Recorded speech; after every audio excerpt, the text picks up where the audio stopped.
Bəli, noyabr ayı olmasına baxmayaraq biz deyə bilərik ki, noyabr ayı başlayandan bu günə qədər artıq bilirsiniz ki, noyabr ayının sonlarına yaxınlaşırıq. Hava şəraiti elə keçirir ki, sanki yay havasıdır, heç payız fəsli deyil.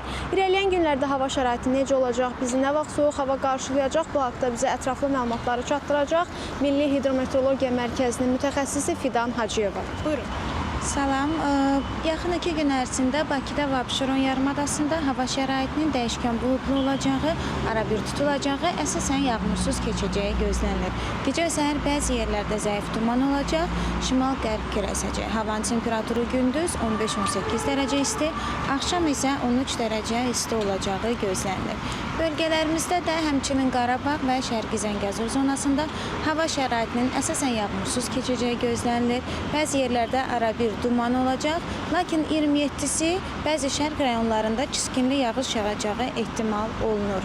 Şərq küləyi əsəcək, havanın temperaturu gündüz 17-20 dərəcə isti, dağlarda isə 13-18 dərəcə isti olacağı gözlənilir. Təşəkkür edirik. Bəli, biz sizə hava şəraiti ilə bağlı ətraflı məlumatları çatdırırdıq. Sözü isə mən yenidən studiyaya ötürürəm.